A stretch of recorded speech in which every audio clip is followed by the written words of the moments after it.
بسم الله الرحمن الرحيم إن الحمد لله نحمده ونستعينه ونستغفره ونعوذ بالله من شرور أنفسنا ومن سيئات أعمالنا من يهده الله فلا مضل له ومن يضلل فلا هادي له وأشهد أن لا إله إلا الله وحده لا شريك له وأشهد أن محمدا عبده ورسوله صلى الله عليه وعلى آله وصحبه وسلم أما بعد عن عمر رضي الله تعالى عنه أيضا قال بينما نحن جلوس عند رسول الله صلى الله عليه وسلم ذات يوم إذ طلع علينا رجل شديد بياض الثياب شديد سواد الشعر لا يرى عليه أثر السفر ولا يعرفه منا أحد حتى جلس إلى النبي صلى الله عليه وسلم فأسند ركبتيه إلى ركبتي ووضع كفيه على فخذي وقال يا محمد أخبرني عن الإسلام فقال رسول الله صلى الله عليه وسلم الإسلام أن تشهد أن لا إله إلا الله وأن محمدا رسول الله وتقيم الصلاة وتؤتي الزكاة وتصوم رمضان وتحج البيت إن استطعت إليه سبيلا قال صدقت فعجبنا له يسأله ويصدقه قال فأخبرني عن الإيمان قال أن تؤمن بالله وملائكته وكتبه ورسله واليوم الآخر وتؤمن بالقدر خيره وشره قال صدقت قال فأخبرني عن الإحسان قال أن تعبد الله كأنك تراه فإن لم تكن تراه فإنه يراك قال فأخبرني عن الساعة قال ما المسؤول عنها بأعلم من السائل قال فأخبرني عن أماراتها قال أن تلد الأمة ربتها وأن ترى الحفاة العراة العالة رعاء الشاء يتطاولون في البنيان قال ثم انطلق فلبثت مليا ثم قال يا عمر أتدري من السائل قلت الله ورسوله أعلم قال فإنه جبريل أتاكم يعلمكم دينكم رواه مسلم. D'après Omar, radiyallahu ta'ala anhu, il a dit, alors que nous étions un jour assis auprès du messager d'Allah sallallahu alayhi wa sallam, un homme vint à nous habillé de vêtements très blancs et aux cheveux très noirs. On ne voyait sur lui aucune trace de voyage et nul d'entre nous ne le connaissait.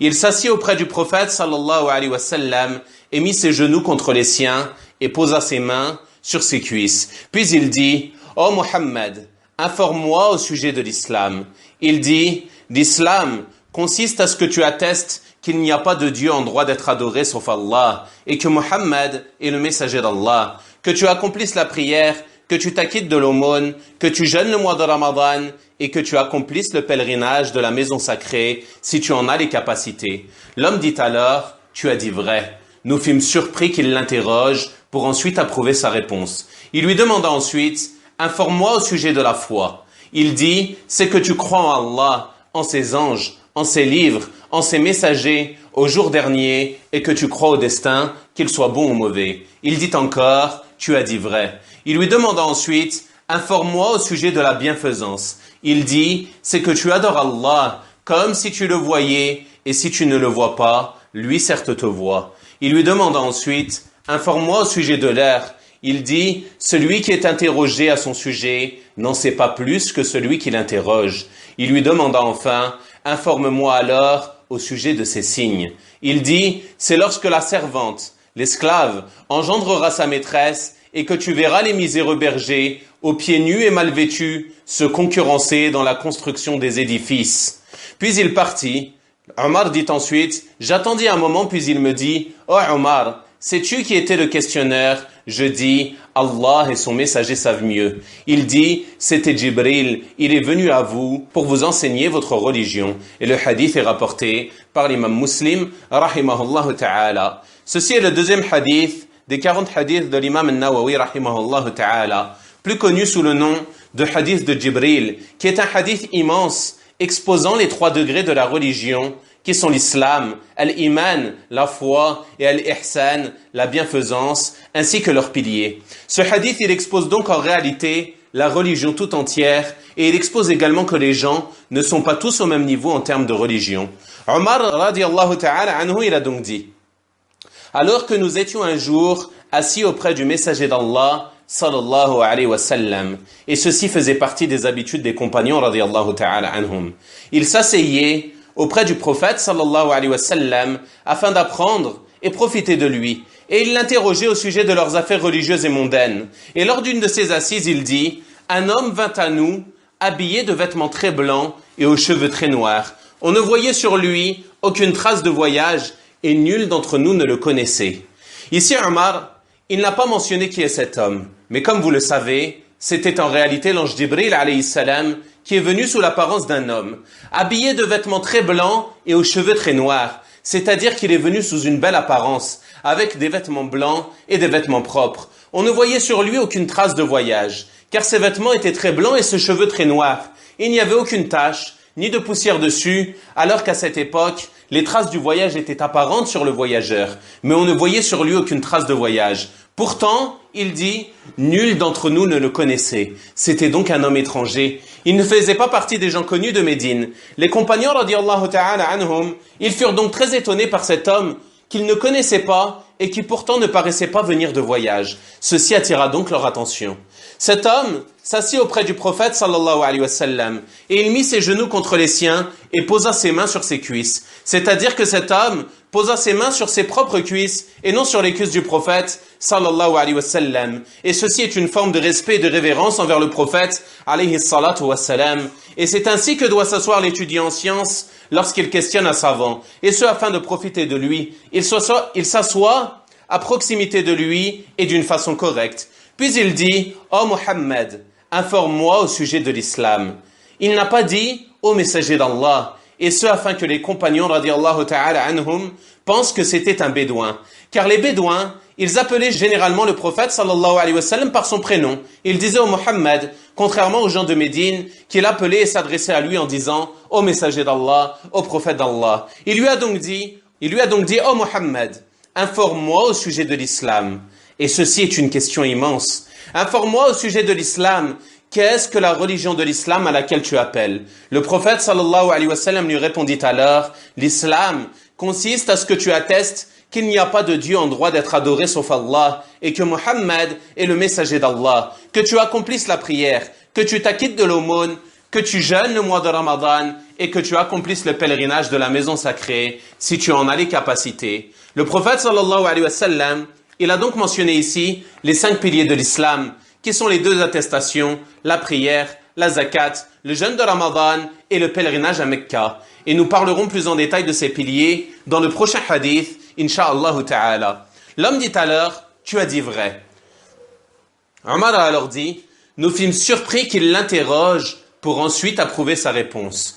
Les compagnons, ils furent surpris pourquoi? Car à la base, quelqu'un qui pose une question, il est censé ignorer ce sur quoi il interroge. Et seul quelqu'un qui connaît la réponse peut confirmer que la réponse est vraie. Alors pourquoi cet homme interroge pour ensuite confirmer que la réponse est correcte? Ceci est surprenant et nous verrons par la suite, incha'Allah, la sagesse de cela. Il lui demanda ensuite, informe-moi au sujet de la foi, informe-moi au sujet de l'iman. Et ceci est une question immense également. Qu'est-ce que la foi? La foi chez les gens de la sunna, elle désigne parole de la langue, croyance du cœur et acte des membres. Elle augmente par l'obéissance à Allah et diminue par les péchés et la désobéissance. Ceci est la définition de la foi chez les gens de la sunna. Et le prophète sallallahu alayhi wa sallam a informé ici des 6 piliers de la foi lorsqu'il a dit, c'est que tu crois en Allah, en ses anges, en ses livres, en ses messagers, au jour dernier, et que tu crois au destin qu'il soit bon ou mauvais. L'homme dit encore, tu as dit vrai. Il continue de confirmer la bonne réponse du prophète sallallahu alayhi wa sallam.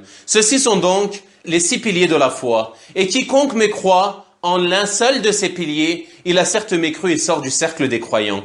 Le premier pilier est la foi en Allah subhanahu wa ta'ala. Et c'est la base de la foi. Et elle comprend 3 choses. Premièrement, la foi en la seigneurie d'Allah subhanahu wa ta'ala. C'est-à-dire que tu crois qu'il est le seul Seigneur, qu'il est le Créateur, le souverain et celui qui administre tout.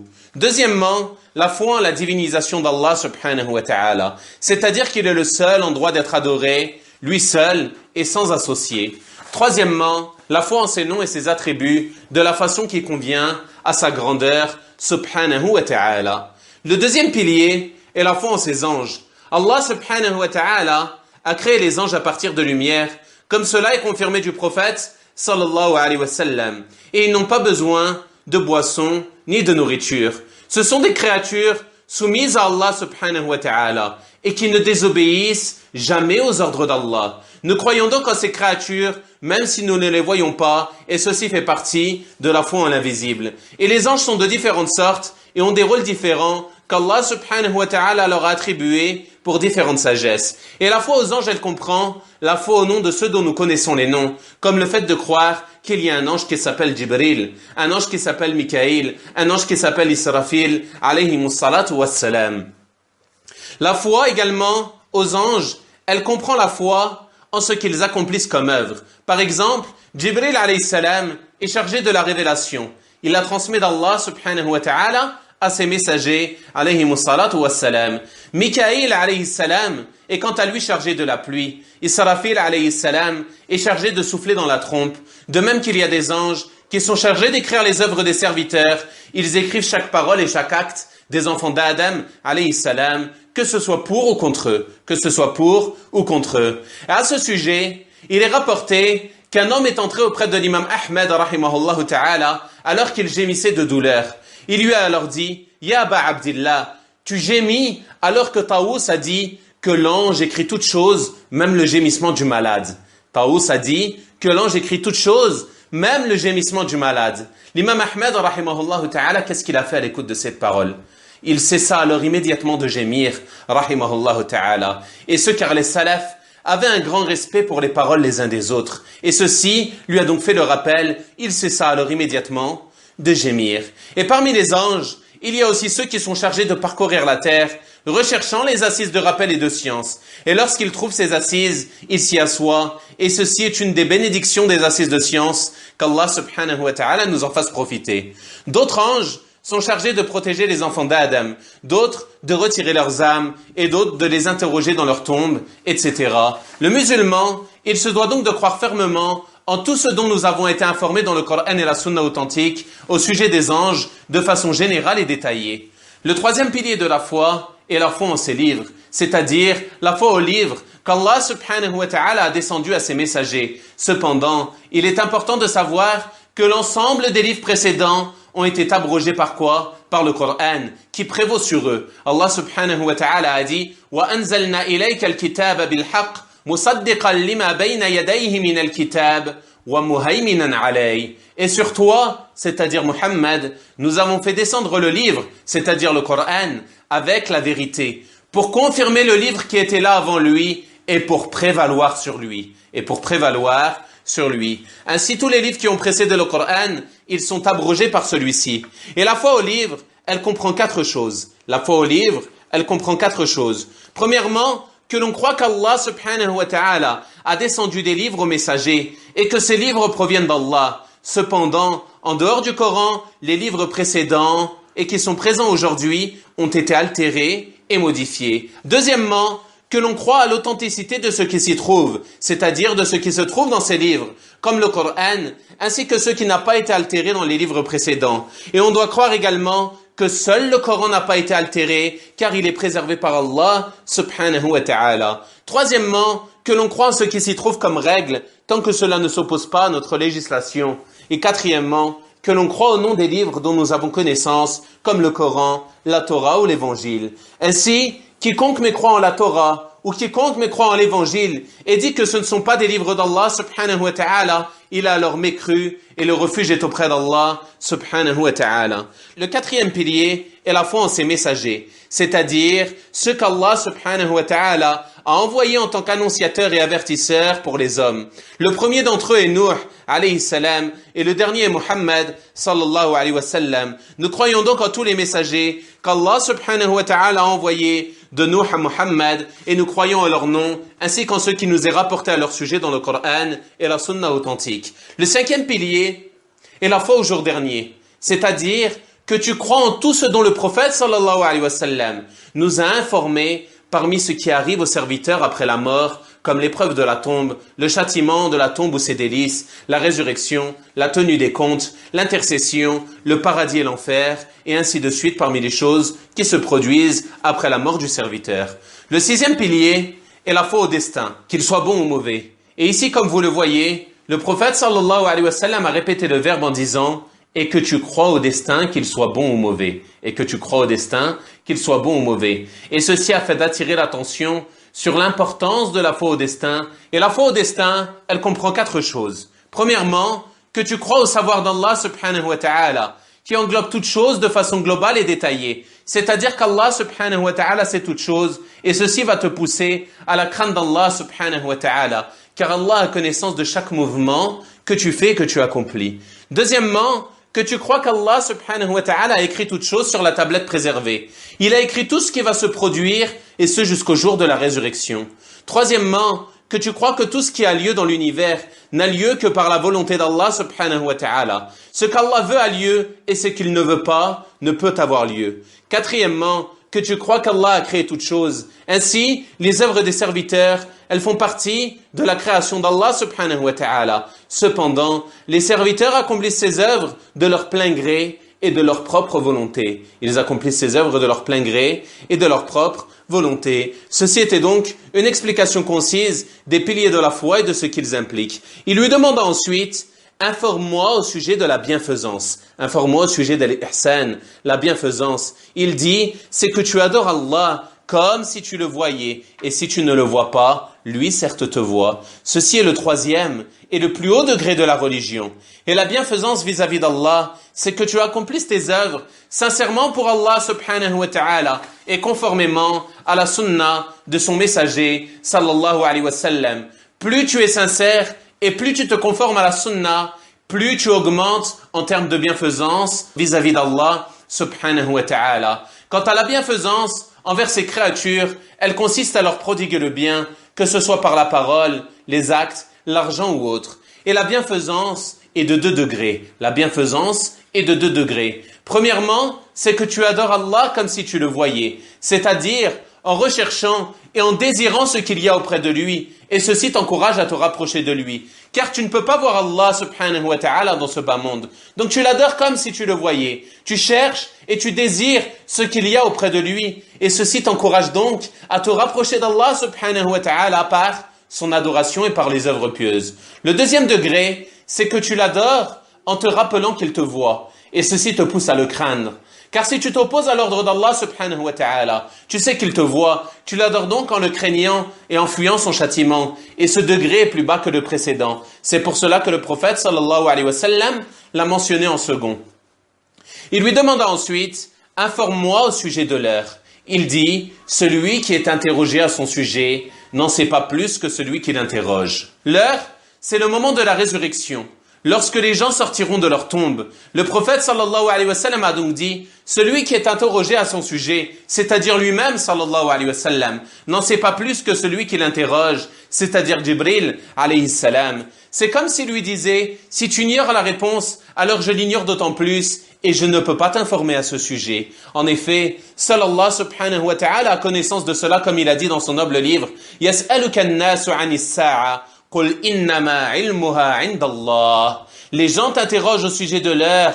Dis, sa connaissance est exclusive à Allah. Sa connaissance est exclusive à Allah. De ce fait, il est obligatoire pour nous de démentir toute personne qui prétend connaître la fin de ce bas monde. Quiconque prétend cela ou y croit, il a alors mécru. Car certains charlatans, ils prétendent connaître quand aura lieu la fin de ce bas monde. Et il est obligatoire pour nous de les démentir, car quiconque croit en ce qu'ils prétendent, il devient mécréant par cette croyance erronée, et on demande à Allah subhanahu wa ta'ala de nous préserver. Si le meilleur des hommes, qui est Mohammed sallallahu alayhi wa sallam, et le meilleur des anges, qui est Jibril alayhi salam, ignore cette chose, alors comment autre qu'eux pourrait en avoir connaissance? Comment autre qu'eux pourrait en avoir connaissance? Après cette réponse, l'homme lui demanda alors, informe-moi alors au sujet de ces signes, c'est-à-dire les signes annonciateurs de l'approche de l'heure. Il dit, c'est lorsque la servante engendrera sa maîtresse, c'est-à-dire que l'enfant de l'esclave deviendra maître d'autres esclaves, et non pas son maître à elle, et non pas son maître à cette servante. Et ceci indique un changement rapide de situation, c'est-à-dire que l'homme, il passera de la situation d'esclave à la situation de maître, comme dans ce qu'il a indiqué ensuite. Et que tu verras les miséreux bergers, aux pieds nus et mal vêtus, se concurrencer dans la construction des édifices. Les miséreux bergers, c'est-à-dire qu'ils sont pauvres et qu'ils ne possèdent pas suffisamment d'argent pour vivre et pour se nourrir. Aux pieds nus, car ils n'ont pas de chaussures à mettre à leurs pieds. Et mal vêtus, car leurs vêtements sont modestes. Ou bien, leurs vêtements ne couvrent pas complètement leur nudité, comme c'est le cas de certaines personnes parmi les Bédouins. Le prophète sallallahu alayhi wa sallam, il a donc annoncé que ceux dont telle est la description, ils se concurrenceront dans la construction des édifices de plus en plus haut. C'est-à-dire que tu les verras passer de cet état de pauvreté à une richesse abondante, au point qu'ils se concurrencent dans les édifices. Qui d'entre eux construira la plus haute bâtisse? Qui d'entre eux construira le plus bel édifice? Ils étaient hier pauvres, mais leur situation a rapidement changé, et ceci indique la proximité de l'heure, et on demande à Allah subhanahu wa ta'ala de nous faciliter et de nous préserver. Omar radiallahu ta'ala anhu a ensuite dit: puis il partit, j'attendis un moment. C'est-à-dire qu'il attendit un long moment. Et certains ont dit qu'il attendit 3 jours, d'autres ont dit plus, au moins que cela. Et ce qui importe est qu'il attendit un long moment. Puis il me dit, c'est-à-dire le prophète sallallahu alayhi wa sallam: oh Omar, sais-tu qui était le questionneur? Je dis, Allah et son messager savent mieux. Et ceci prouve que Omar radiallahu ta'ala anhu ne savait pas que le questionneur était Jibril alayhi salam. Et ceci nous montre également le comportement que l'on doit adopter lorsqu'on nous interroge sur une chose dont on n'a pas connaissance. Lorsqu'on nous interroge sur une chose dont on n'a pas connaissance, on doit simplement renvoyer la science à Allah subhanahu wa ta'ala. Le prophète sallallahu alayhi wa sallam, il lui dit alors, c'était Jibril, il est venu à vous pour vous enseigner votre religion. C'était Jibril alayhi salam qui est venu le questionner sous l'apparence d'un homme. Et l'objectif de ces questions était de vous enseigner la religion. Il a donc interrogé sur ces 3 degrés afin de vous les enseigner et de vous enseigner leurs piliers. Donc comme vous le voyez mes frères, ce hadith, il renferme de nombreux bénéfices. Et si quelqu'un souhaitait les dénombrer, il faudrait alors qu'il écrive des livres et des livres pour cela. Cependant, nous allons en énumérer quelques-uns, insha'Allah ta'ala. Premièrement, il y a dans ce hadith une preuve du bon comportement du prophète sallallahu alayhi wa sallam et de sa modestie. En effet, le prophète sallallahu alayhi wa sallam, il s'asseyait avec ses compagnons qui se réunissaient autour de lui. Il ne restait pas seul, il ne s'isolait pas d'eux et ne se considérait pas supérieur à ses compagnons comme le font les orgueilleux. Et la modestie, c'est une des caractéristiques des pieux. Et plus la personne fait preuve de modestie pour Allah subhanahu wa ta'ala, plus elle sera élevée auprès d'Allah subhanahu wa ta'ala, car Allah élève ceux qui font preuve de modestie. Deuxièmement, parmi les bénéfices de ce hadith, il y a le mérite des assises auprès des gens de science, afin de profiter d'eux et de leurs orientations.